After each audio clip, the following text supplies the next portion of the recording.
కోర్టులో ఒక divorce case నడుస్తుంది.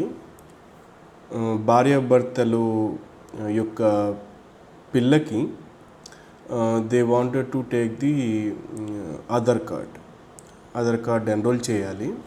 సో ఇద్దరిలో ఒకరు రేజ్ చేసిన క్వరీ ఏంటంటే, కోర్టులో డివోర్స్ నడుస్తుంది కదా, సో భార్య భర్తల ప్లేస్లో మా పేర్లు ఉండొచ్చా అని. డైవర్స్ నడుస్తున్నా, డైవర్స్ డిగ్రీ ఇచ్చినా ఇవ్వకపోయినా, you guys are the biological parents. So ఆ చైల్డ్కి ఆధార్ కార్డులో ఎప్పటికీ మీరే ఫాదర్ అండ్ మదర్గా ఉంటారు. That's the first point. Second point వాళ్ళు రేజ్ చేస్తుంది ఏంటంటే, ఇట్లా ట్రయల్ జరుగుతున్న సమయంలో ఆధార్ కార్డు కోసం మా పేరు ఇవ్వటం జరిగితే అదే ఫాదర్ ఆర్ మదర్ కింద,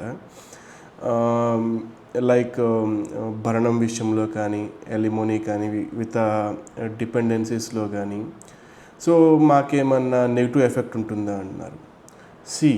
ఆధార్ కార్డ్ అనేది ఎవ్రీ సిటిజన్ ఆఫ్ ఇండియా హక్కు. అది used only for identification purpose. మీకోసమైనా మీ పిల్లల కోసమైనా. మీ పిల్లల కోసం ఆధార్ కార్డ్ తీసుకోండి. దానికి కేసుకి ఎటువంటి సంబంధం లేదు. Totally both are exclusive elements. Aadhaar card వేరు, డివోర్స్ వేరు.